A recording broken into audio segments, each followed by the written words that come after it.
conspiracies, endless wars, hidden forbidden history, the depopulation agenda, cryptozoology, mystical visions, hidden mysteries, advanced subterranean civilizations, flying saucers, alien abductions and secret space programs, time travel, wellness and healthy living. Where do you go to find out about these subjects and more? To James Bartley's Cosmic Switchboard Show. That's where. James Bartley will provide cutting-edge information and will interview the top investigators and researchers in a variety of fields. Listen in every week to the Cosmic Switchboard Show, hosted by James Bartley.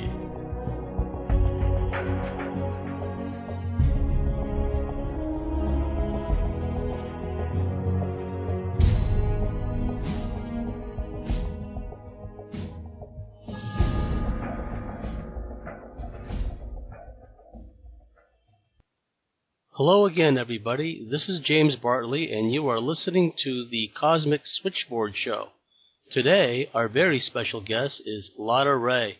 Lotta Ray is a future trends forecaster, a geopolitical analyst, and a prolific author who has written a number of books, including Catharsis, The Legend of the Lemurians, The Earth Shifter, Stepford, USA, Gold Train, and Green Desert. Lotta Ray, an internationally certified Feng Shui master, world traveler, linguist, financial consultant, and a metaphysics researcher. Lotta was born in Russia and holds a master's degree in comparative linguistics, and she actually spent a lot of time and worked in Havana, Cuba, part of an educational exchange delegation, and she had the opportunity at one time to interview Fidel Castro.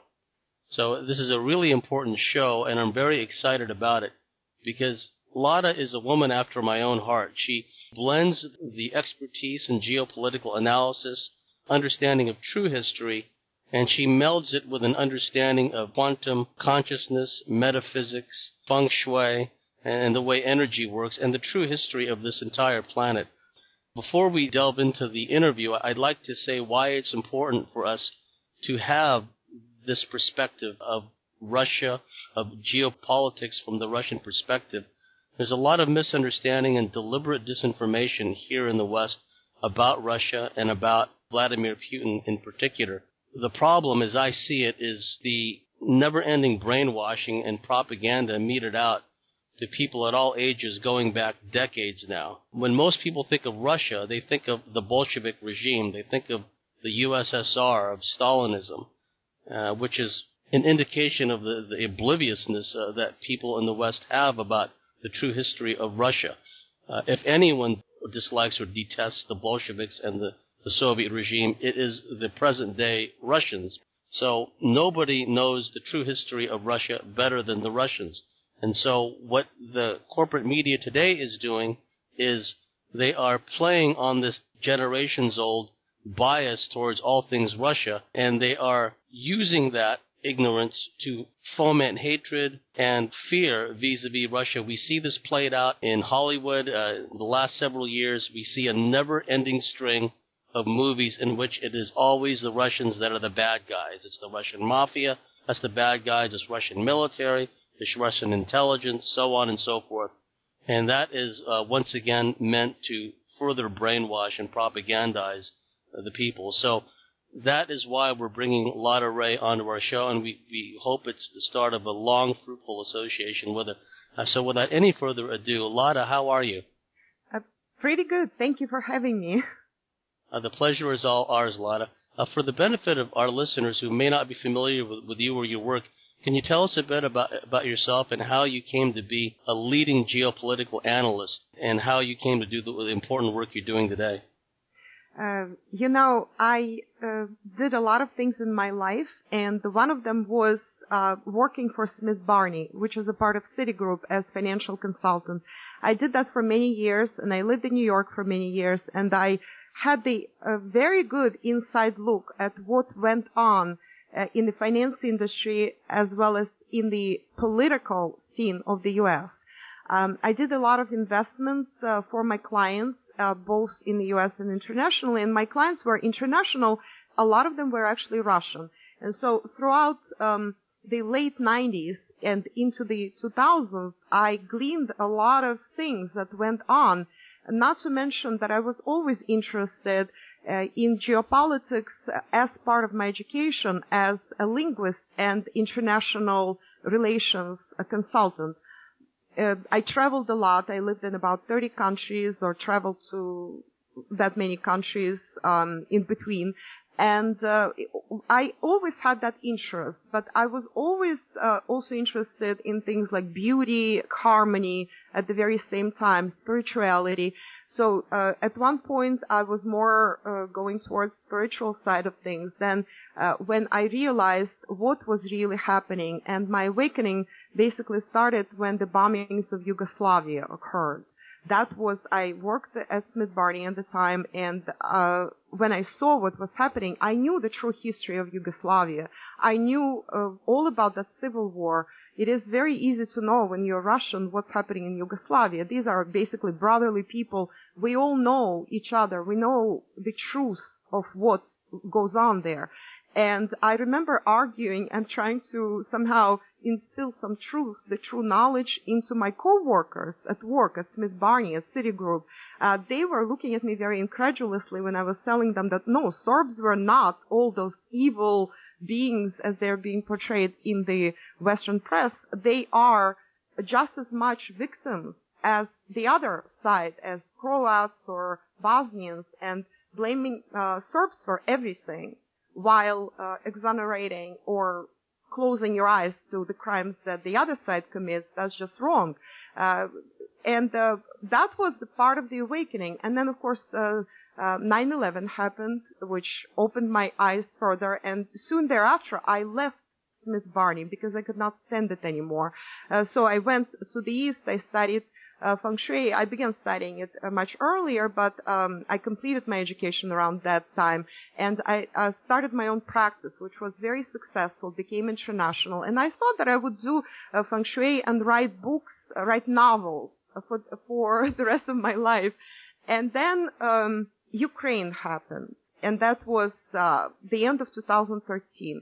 At the same time, we were going into the period of the final preparation, just final stretch towards Sochi Olympics. And I saw what kind of crazy witch hunt there was in the West against Sochi Olympics, calls to boycott it.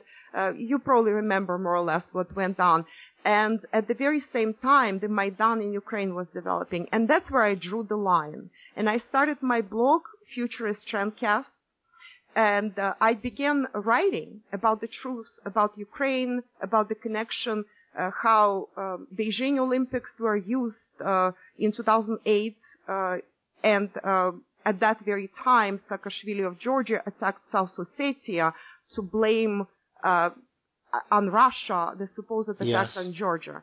And how Sochi Olympics and Ukrainian Maidan were related. Then a lot of people started asking me for predictions whether Putin will send troops to Ukraine. And I said, absolutely not. My prediction from the get-go was he will never send troops to Ukraine. Russia will not go militarily into Ukraine because Russia will do the opposite. I also predicted right away that Crimea will secede and go to Russia. And sure enough, 2-3 months later, it became clear that Crimea seceded. I also predicted that Russia will not be able to accept Donbass the same way it accepted Crimea, and on and on and on. There were a lot of other predictions that I made, and many of them have already come true, or they are starting to materialize.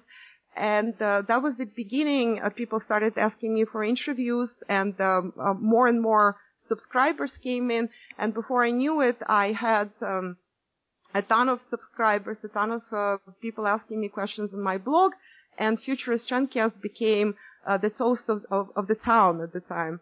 And so I continued that, and I went on to write Earthshift Report, and I plan nonfiction books. Previously, as you cited before, I wrote 3 novels and 2 novelettes, which were fiction, of course, and there is an element in each book that is geopolitical and the element of truth. Each book has that. elements. But now I intend to concentrate on nonfiction books in which I will go a lot further than that and reveal a lot of hidden elements, including hidden history, including my futuristic predictions, etc., etc.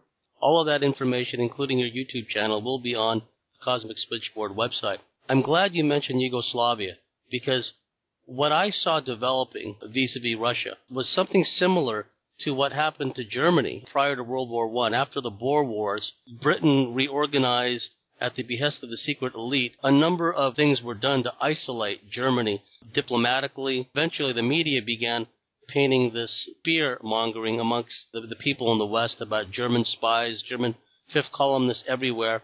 And there was this drumbeat for war for Germany long before what happened in Sarajevo, the assassination of Franz Ferdinand, which supposedly sparked all this, but that was just the tip of the iceberg. The agenda all along was to isolate Germany and destroy them because they were such a problem in the overall globalist scheme of things. And that was done after 2 world wars. And then what I saw afterwards was that the Soviet Red Army was deliberately allowed to storm through Eastern and Central Europe, thus setting the stage for the so-called Cold War, collapse of the Soviet Union. What happened was NATO went ahead and seemed to absorb all these formerly Eastern Bloc Warsaw Pact countries, basically moving the NATO border all the way to the east and threatening Russia. And so when Yugoslavia started to get fragmented and destroyed, I immediately saw this as this is an attempt to cause further problems with Russia. Then we saw that the demonizing of Milosevic, the demonizing of the Serbs. The Serbs were the best allies of the Americans and the British in Yugoslavia in World War II. You were talking about Ukraine. Could you tell our listeners some of the details of how the crisis in Ukraine came to be and how a lot of it, once again, had to do with foreign financiers and Western black ops? You know, James, you bring so many good points up. It's just enough for another show. But let me just... I will talk about Ukraine just in a moment. Let me just tell you, you just went through the 20th century very briefly. I will do it just as briefly. I'll try to. But I have a few corrections to what you said. Since I have been brewing in these juices, not only I grew up in Russia and partially went to school in Russia. Then after that, I moved to the West, as well as I lived in the East. And I lived in Cuba, and I lived all over. So I can see various perspectives. And after a long time of education, probing, looking very deeply into issues, and also going not only deeper into the historic and geopolitical and political and various psychological elements that pertain to Earth, I also went, so to speak, cosmic, looked from above, from the esoteric and kind of a galactic perspective into all this, from multidimensional perspective. I call it multidimensional. That's my definition, because I feel that we're all one, but we are, in fact, there are layers, like, you know, layers in a cake, so to speak, which are dimensions, or you could call them various spheres, like one sphere wraps around another, and then another bigger sphere. So the bigger your sphere of your dimensional sphere, if you're looking deeper into things from higher dimensions, the higher your dimensional look, the more you will see, the more intricacies and the more variations and the more balanced your outlook is, so to speak. I hope I'm explaining it well enough. Yes, you are, and I want to hear about all this stuff. So back to Russia and the Soviet Union and what happened during 20th century, World War I and World War II.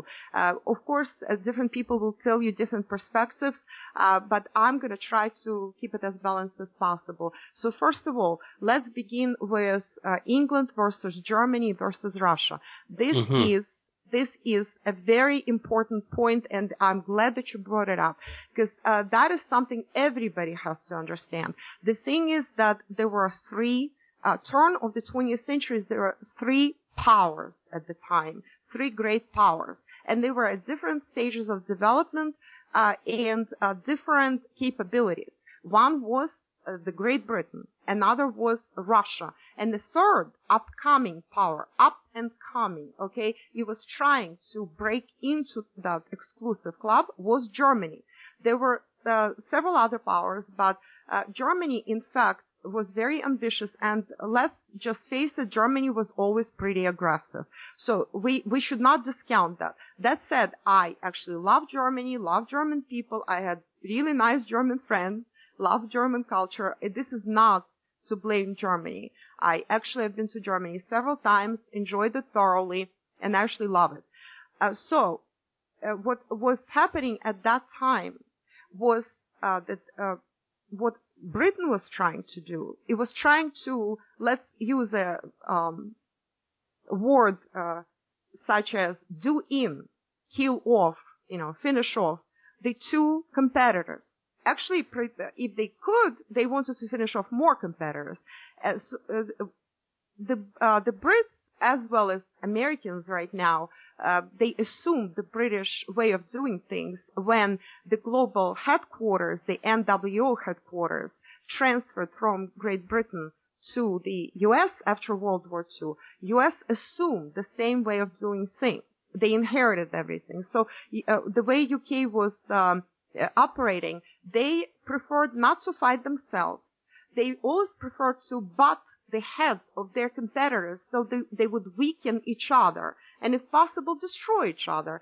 Therefore, their prerogative was to do whatever they could to butt Russia with whoever else in order to weaken Russia, to kind of destabilize Russia. There was previously, before 2014 and the beginning of World War I, there was a war that nobody likes to talk about. In 1904, there was a very disastrous Russo-Japanese war, yes. And that war was pretty disastrous for Russia. And in part, not only because Russia was not prepared for war and it came as a surprise, but also because there was a betrayal by Brits and French, who betrayed Russia and made them exposed. It's a very long story. There was a Port Arthur story when they made Russian ships to go out of the harbor because Japanese threatened to bomb the harbor. And Brits and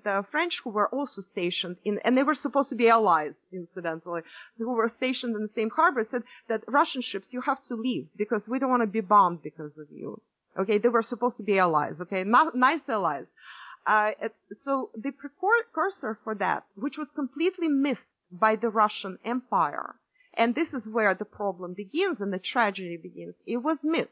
From the geopolitical perspective, there were bloopers made in the beginning of the 20th century, and then allowing themselves to be dragged into World War I. Nicholas II, the Emperor of Russia, tried to help make peace between all those warring countries. He didn't want to enter the war. And the reason from the human perspective and psychological perspective, the reason he actually entered the war was the promise by French and Brits to give Russia the Black Sea Strait. Those who follow me and who read my Earthshift reports know that I wrote about this issue, that Istanbul, which was called Constantinople previously, and the Black Sea Strait, which are vitally important for Russia, were promised to Russia as a result of World War I. And psychologically, Nicholas entered the war because of that. However, I don't want to spend too much time on this. However, they missed the fact that Germany and Russia had to be butted, heads their butted, so that they could actually destroy each other, which is what happened in the end. Of course, we can also bring in that Rasputin was killed because he was the powerful voice for peace at the time, so that he could not talk Nicholas and his wife into quitting war, into exiting war. And once he was killed, there was nobody else. And the rest is history. Then we have 1917. Then we have the Bolshevik Revolution. Incidentally, I view at the time of the Bolsheviks and what happened during Soviet Union, where I was actually born and grew up when I was little, I view it, it's a more complicated story, let's put it this way. Maybe one day we'll discuss it, or I'll write about it and people can read on my blog all about, or in an upcoming book, what really went on. I think that, however hard and unpleasant perhaps at times, Soviet period was necessary to preserve what I called the Great Balancer. And this is Russia. This is Russia's ultimate historic and karmic role, to be the Great Balancer of the planet Earth. And I'm sure we'll talk about that as well. But so we are coming into World War II, and here again, I would disagree with you that Russian troops were allowed to take Berlin and roll through Europe. I think it was actually not anticipated to happen this way, and just knowing from not personal experience, but from the experience of my own family and my own people, how it all went on, it went a little bit differently than that. And then, of course, we have Cold War. We'll skip over that. And then we're coming into the collapse of the Soviet Union in 1991. And again, this is a long story. I can only confirm to you really quickly that the collapse of the Soviet Union, of course, had internal reasons that were very, very strong. However, it was engineered, orchestrated, pre-planned, and pushed in that direction very strongly by the West. That is an absolute. I can absolutely strongly tell you this. There's no doubt about it. I studied it at length, and when I discovered everything that I discovered, that was difficult. Although, of course, there were internal reasons which were manipulated in a specific way. And now we come to the color revolution situation and everything that went on in 1991 through 2000 or 1999 maybe. And that period, which is called the terrible period of trials in Russia, it was very difficult. But again, it was, if you look at it from the higher perspective, from the higher dimension, it was necessary. People had to learn their karmic lesson. They became too complacent during later Soviet times. They stopped being what they should be. And Russia was almost lost. Russia almost disappeared. And how the awakening started, in my opinion, what happened in Yugoslavia, especially the bombings of Yugoslavia, were that awakening point that very few in the West know. It's never publicized in the West. But this is when the relations between Russia and the West actually were turned around 180 degrees. Yeltsin, before that, actually believed everything the West said and did everything the West suggested or recommended. There were Russia was swarming with American advisors throughout the 90s. Swarming. That's what Russian politicians, high-level politicians, Duma deputies are confirming now, that they were everywhere. They were telling everybody what to do. And suddenly, as the bombings of Yugoslavia started, then Prime Minister, a very interesting figure in itself, Primakov, was flying. He was in a plane flying to the U.S. He was approaching. He later recounted that he saw the shore of the U.S. in the window of his plane. And suddenly he gets a call that U.S. started bombing Yugoslavia. I think it was planned like that on purpose because they wanted to humiliate Russia additionally. I'll tell you in a second why this would be humiliation, why it was that important. But back to the story. So they were flying, in fact. Primakov was told by the U.S., it's like a carrot and a stick kind of thing. He was promised that the Jackson-Vinnik Act would be repelled if he signed certain agreements, and that Russia would receive huge loans and guarantees of investment into Russia. And Russia needed that desperately because the economy was nearly destroyed in the 90s after that brutal privatization and oligarchs coming to power and who tore the country apart. And economically, it was really experiencing very bad times. So it was in desperate need of investments, desperate need of additional trade with the U.S., which was promised to Russia. All that was promised while they started bombing Yugoslavia. In other words, carrot and stick. At the same time, we humiliate you. At the same time, we show you that we can do whatever we want with your very close potential ally, Yugoslavia, which is considered a brotherly nation, very close brotherly nation. But we have a carrot for you. All these things that we will give you. Instead, if you submit to our will, shut up and do what we say that you do. If you don't notice we're bombing Belgrade, we will give you all this. So what do you think Primakov does? He says, turn right around. And he was already about to land. He already could see Washington, D.C. out of his plane.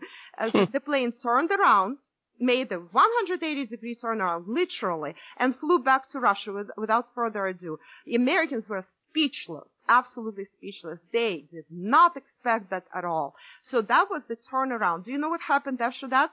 After that, Primakov advised, and Primakov is a very, very important figure in Russian history and Soviet history. He recently passed on, and that was like a big, big deal in Russia, big funeral, a lot of people singing like praise and eulogies to him. He was a very, very important figure. I will talk about it some other time in my future book, which will be called The Putin Enigma. So those who are interested, because he's closely connected to that. But I will give you a sneak peek. And here it is. So Primakov comes back, literally shakes up drunken Yeltsin out of his stupor and says, look, we've got to change everything. And then they call in Putin from St. Petersburg. And they make him prime minister. And shortly thereafter, well, Putin, within several months, actually managed to turn around quite a bit. And he was an absolute unknown. And he was met with by oligarchs in Russia at the time who ruled everything, who had sway over Yeltsin, over everything, politics, economics. They bought up most of the Duma deputies and most of the governors and mayors in different cities and regions of Russia. It was crazy. And he started turning things around, but very quietly. Oligarchs were coming into Putin's office and were threatening him point blank. They would put literally, like they do in the U.S., their feet on his desk and in a very relaxed manner would threaten him, would say, you know what, if you don't do what we say, you are done for. You are not going to last another day in this office. Well, Putin listened, was politely nodded, and quietly did his thing where he could do it. And then suddenly, very suddenly, Yeltsin steps down, and that is a story in itself, how all that happened.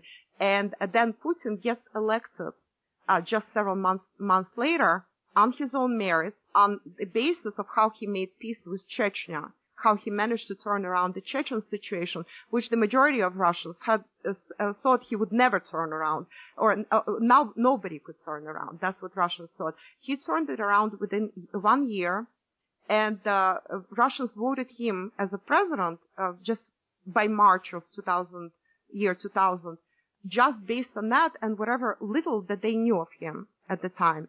And the rest is history. Now we have what we have. We have day and night what Russia was in 1999 or 2000 and what it is now. It all starts again in 1991. It actually starts before that. And I wrote very extensively. I'm inviting people to visit my blog, which is Futurist Trendcast. On the right side, you will see advertisement for my Earthshift reports. There are several Earthshift reports about Ukraine, which you can donate a nominal amount and read any of those reports. And I will just tell you that it's going to be Earthshift report number 2 and number 3, and then also number 6. These are all about Ukraine. I'm not going to go into that.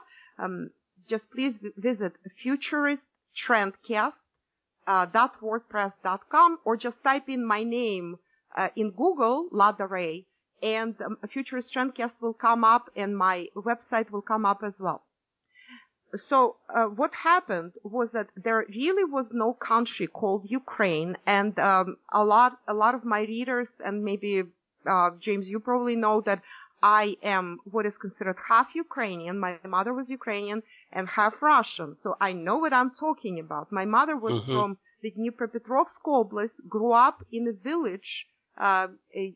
Well, their family was actually wealthy as far as village families go before Bolshevik Revolution, and they suffered their own problems, and that there was repression stuff, and some of their members of their family were in the White Army fighting against the Reds. My father's family was a very well known and wealthy noble family from Russia, from Central Russia, from the heartland, from Voronezh, which is considered now southern Russia, now that Ukraine is separate. And they also had their share of turmoils and problems. And again, I'm not going to go into that, but I know what I'm talking about when I talk about these things. There was no Ukraine. There were parts, there was what was called Malorussia, or in other words, a little Russia, or a Russia Minor is a better translation, before the revolution. If you want to go deeper into history, go on Futurist Trendcast, as I said, and look for my Earthshift reports. And then Lenin created republics. There were 15 republics in the Soviet Union. He gave them a lot of independence as far as how they could be run, with their own flags, with their own crests, with their own governments, etc., etc. However, it was all envisioned as part of the big Soviet Union, formerly Russian Empire. So it was, in fact, empire transitioned into the Soviet Union. And it was a pretty smooth transition, not counting the revolution and civil war, of course, and the destruction of economy that had to be rebuilt, etc., etc. However, it's not about this. So Ukraine functioned really well as part of the Soviet Union. Excellent. So much was developed by Russians there. Economy was developed. Best specialists were sent there. Best education was given basically to Ukraine. Ukraine owes everything to Russia. Okay? And I say that knowing what I'm talking about. My mother grew up speaking only Ukrainian at home. She learned Russian when she went to college in Dnipropetrovsk. I know the inside of that. I had relatives who basically spoke mostly Ukrainian at home. So, I have a lot of Ukrainian roots. So when I say Russia, they owe everything to Russia, that is the truth. So once independence fell into their lap in 1991, and Ukraine started, instead of developing, it started demoting. It started disintegrating. Oligarchs took over everything, while it happened in Russia and other former republics too. You see, in Russia, it was dealt with by Putin since year 2000 very successfully. And now I usually say that since the approximately year 2012 or 2013, there are no more oligarchs in Russia. They are semi-oligarchic structures, but they are not true oligarchs. In other words, they cannot dictate their will to the government. They cannot change the course of the country at will, the way they want. Rather, the government influences them. The president influences them. And there is a lot of supervision and a lot of correction in how business class has to operate. So it's actually developing very well. There are problems, of course there are problems. Any country has problems, but it is working very well in Russia, as opposed to Ukraine.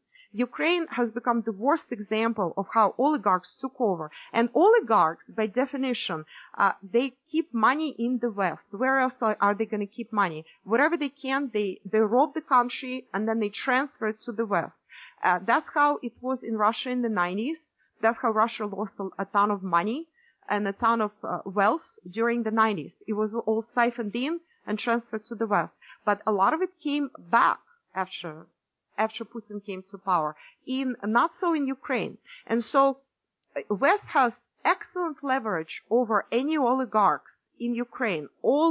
Same incidentally is true for Moldova, which is right next door, and which is also on the brink of an uprising right now.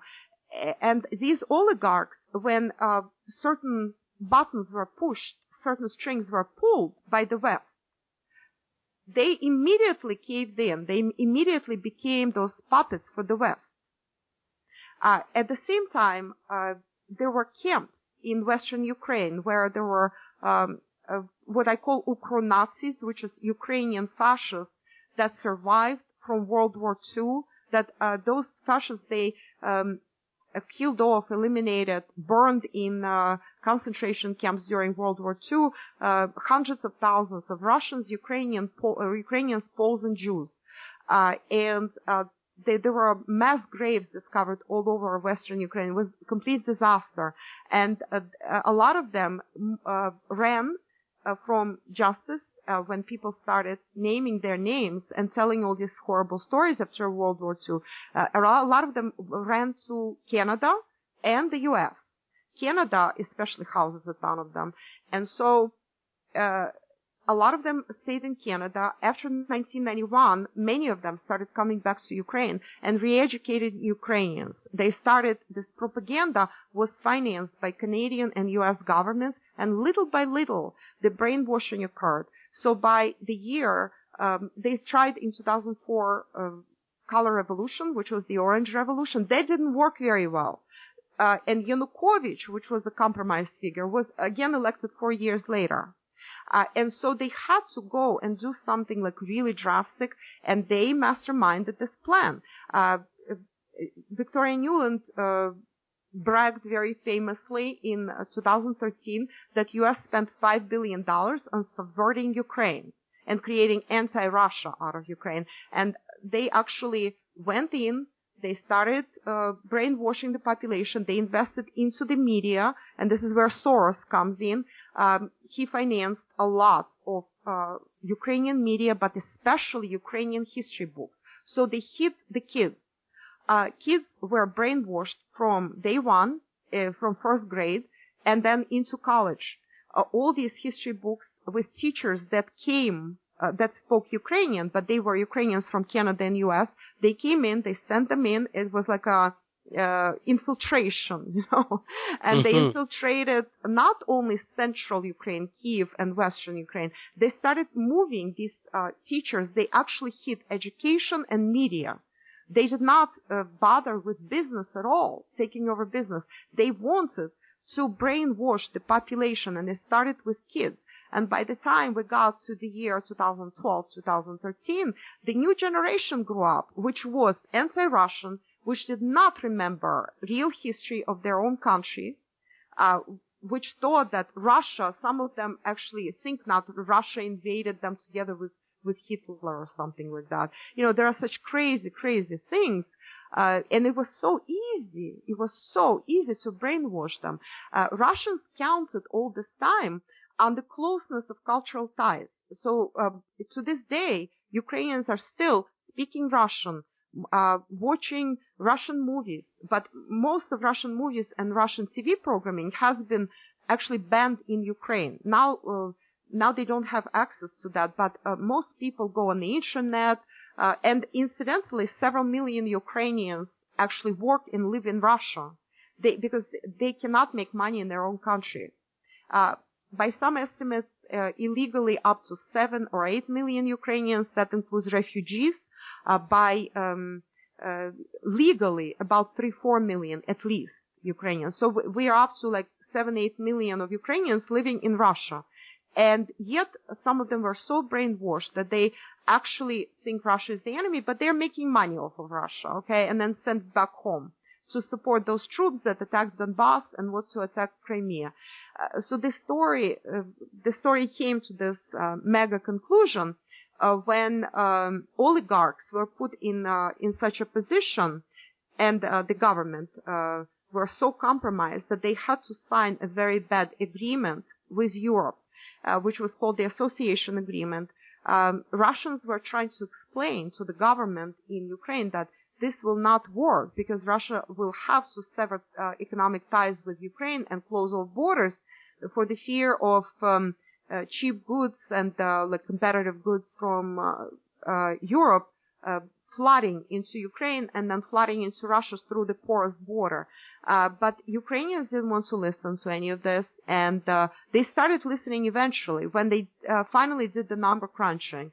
So Yanukovych backtracked from that agreement, association agreement with the EU. He said that he's not going to be signing it.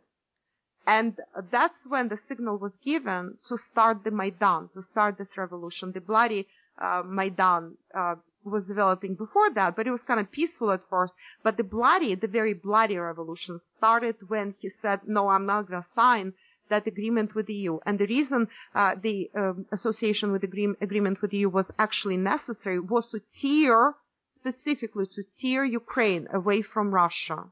So it was a provocation, because what was Russia to do?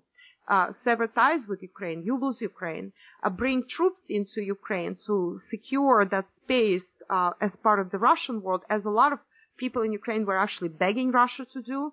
That would create a severe imbalance, and let's just say Russia would be immediately put on notice by the West. So many levels. It could destroy the Russian economy, or at least severely inconvenience the Russian economy. And putting the wedge between Russia and the EU was another mega goal for the U.S.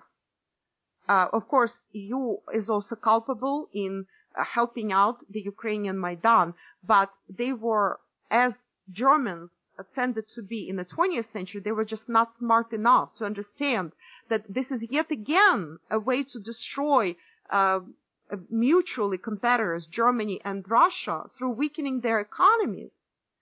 This way, through putting a wedge between them, through preventing Germany and Russia, EU and Russia coming together and creating one economic space, as it was developing. It was developing in that direction at the time. And so when it happened, of course, it played out exactly by the CIA book. Yanukovych was threatened that his assets in the West would be taken away if he responds militarily to the bloody coup that was developing, if he tries to squash it. And he chickened out. He did not respond. He did not restore order like any president of any country should have done to preserve his country. And the rest is history. We have now what we have. Crimea seceded. Donbass as well as seceded. There are a lot of other turmoils and problems. Ukrainian economy is destroyed by now, absolutely destroyed. And I predicted that incidentally.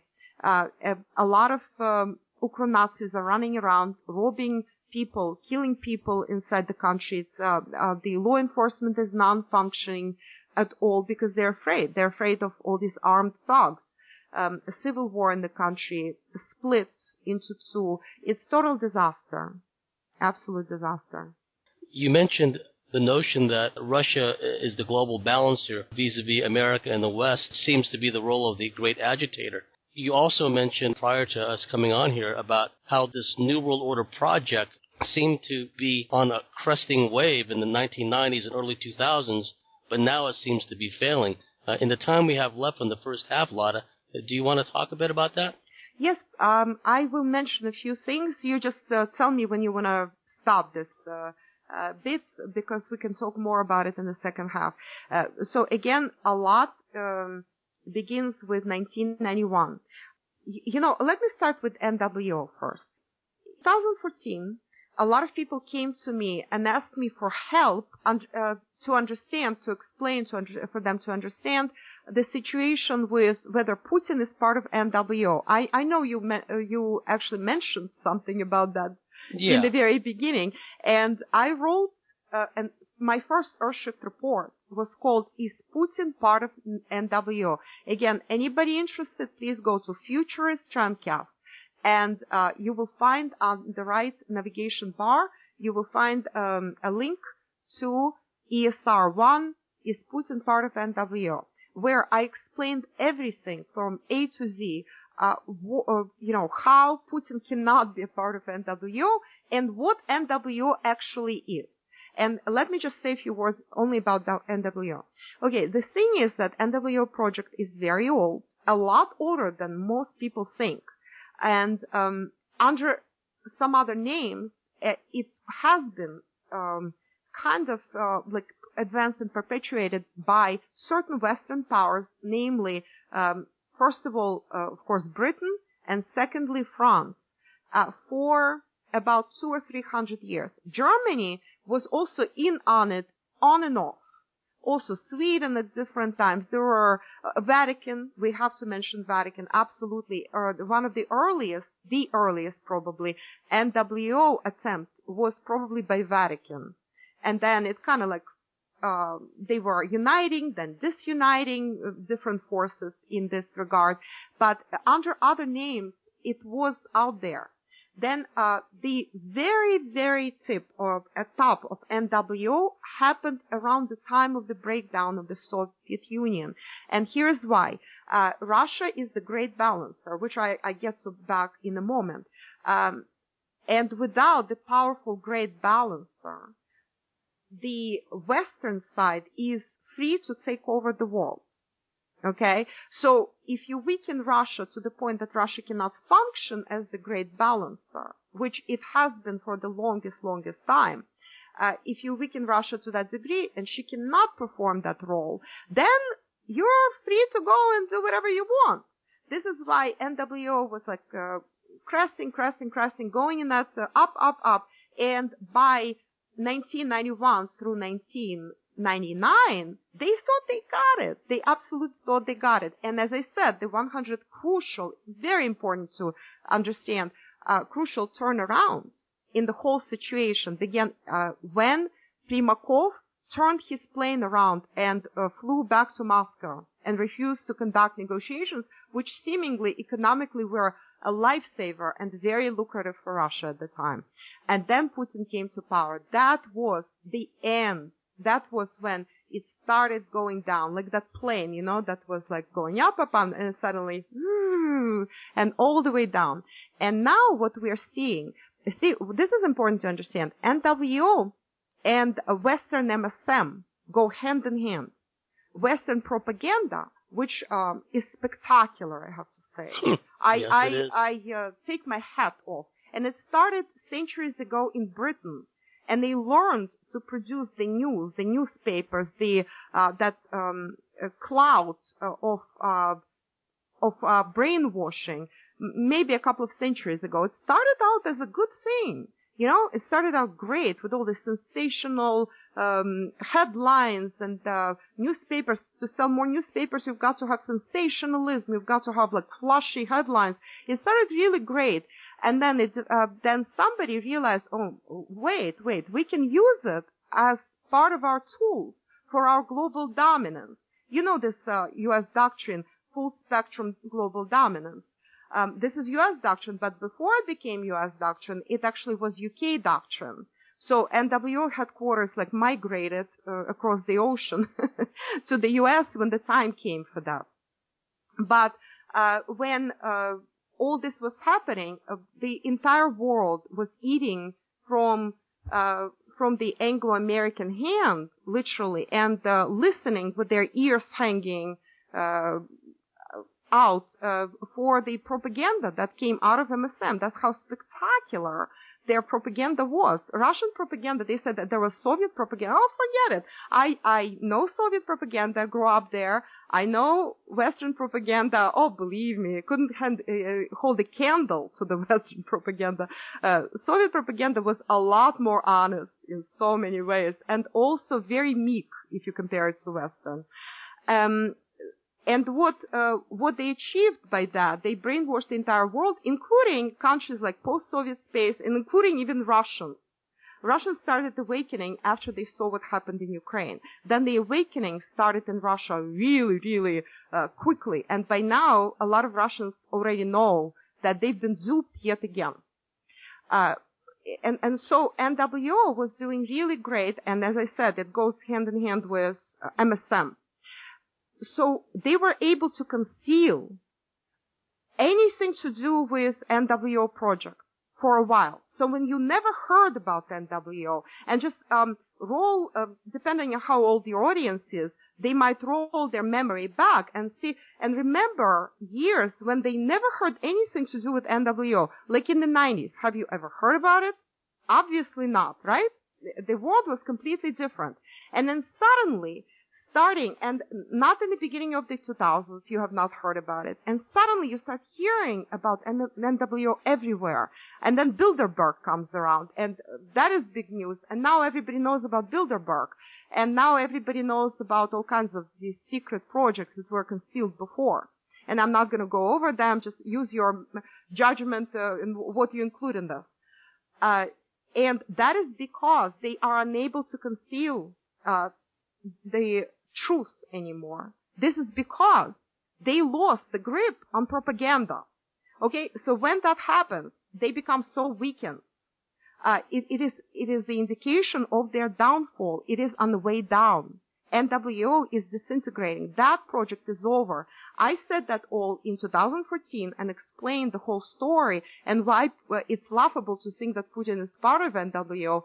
In my first Earthshift report, is Putin part of NWO? All that is outlined there, and how, incidentally, alternative media also is complicit oftentimes in this, and knowingly or unknowingly, I explained about hoaxes, about targeted info dumps, how all this works, how it's all created on purpose, and how it is spread through alternative media, social media, etc. It's all in the report, the whole mechanics of how it works. So where we're at right now is NWO is actually disintegrating. It is being abandoned by many groups who are at their core are globalist groups. And this goes hand in hand. See, it's all very connected. You have to see a full picture here. This goes absolutely hand in hand in how Russia is strengthening at the same time. So the global balancer and stabilizer that is Russia is strengthening as NWO is weakening. And so that brings us directly to what is the Great Balancer. There will be a book about that, and there is a little bit of material on my website, ladaray.com, or ladaray.info that you mentioned previously is the same site. You can type in either ladaray.com or info. It brings you to the same site. And you can read some of that there. What is the global balancer? So Russia, anybody who looks at the map will probably be astounded by the size of the Russian territory. And a relatively small population to go with that. Russia has about 150, at this point about 165 million people population. And the territory is the largest in the world, even though Russia lost those former republics, which made it even bigger. And here is why karmically and cosmically speaking, from the higher consciousness perspective view, Russia needs such huge territory because Russia is the great balancer. And the bigger, the wider your territory, well, just spread your arms like this and try to balance with them on a little rope, if you walk on the rope, right? Or in a narrow space. Or don't have your arms spread and just have them by the size of your body and try to walk that way. It's much more likely that you will fall off if you don't have your arms spread to your side. So the wider the territory, the better to balance. It's that easy. Okay? That's why, cosmically speaking and karmically speaking, Russia will always have huge territory. Because you cannot have a great balancer without a huge spread out territory. I also compare it to the seesaw. You know, how the seesaw works. There is this, the board that is the seesaw and the base of it, okay, in the center. So Russia is the base and the board. So the board has to be very wide in order to swing properly. And in our world, it's a 3D world. And this 3D world, it is what I call the yin-yang world. In other words, it's always balanced between two sides, dark and light, aggressive and submissive, or aggressive and peaceful, let's say, female and male, right? And so the West plays the role of karmically predestined role of, I said, the great agitator, which is a neutral term. You can also call him, and that's going to be more of a negative term, the great aggressor, okay? If you want to go negative. If you want to go really positive, in the most positive manifestation, the great agitator, manifests as the great energizer. And this is what West should be playing, that kind of role. But it always deviates towards the great aggressor, okay? Or at least the great agitator. And it's not becoming, the West is failing to become its best version, which could be the great energizer for the world. And this is what, ideally, in the best of worlds, the West should be, including the US, including Western Europe and UK. When people's consciousness rises to the point that people will understand that the way to work in this world is to cooperate with each other, not to fight with each other, then the West can fulfill its real role, the role of the great energizer, spreading the energy and helping yin nations, which are the third world nations, which are primarily Africa, South America to different degrees, and most of Asia. So you energize the third world and the Asian and Latin American nations. And the Middle East is also in that category as well, more or less. And the U.S. sometimes plays that role, okay, but oftentimes, more often than not, plays the role of the aggressor. And Russia is in between. Yin nations are East and South, what is called the Global South, and Global West is the Yang part of the equation. And Russia is in between. Russia is the only world. It's more than a country. It's a world. It's a realm on our planet that is fully balanced. It's yin yang. So anytime the great balancer becomes imbalanced, which is what happened during World War I and the Russian Revolution, Russia became severely imbalanced. The same thing happened in 1991. Russia again got severely imbalanced, and that weakens the great balancer, and then the aggressive West starts taking over. But now Russia is rebalancing it again, and this time Russia will be doing the rebalancing very differently, even though we see the indication of switching more energy to the east. But in reality, Russia is doing something very different. And if you want me to, I can discuss it in the second half of your show, and I will tell you exactly what Russia is trying to do this time to correct the mistakes of the past. That would be fantastic, Lada, because we're just getting started here. And in the second half also, I'd like you to talk about the Earth shift theory, as well as you had some breaking news from Eurasia, the Russian Duma elections, and how it affects us here in the West. I would like your take on, it's so big in the American mainstream media, Hillary Clinton, this farcical theater of the absurd election campaign in America, from the overall, and I like your term, multidimensional aspect. What does it mean when we're seeing Hillary Clinton break down and melt down in this fashion? So we're just getting started here. We've reached the end of the first hour. You've been listening to the Cosmic Switchboard Show. If you like what we're doing, if you like the kinds of guests we're bringing on, such as Lada Ray, please go on to thecosmicswitchboard.com and subscribe and become a member. We've reached the end of the first hour, and we will be back shortly. Thank you very much.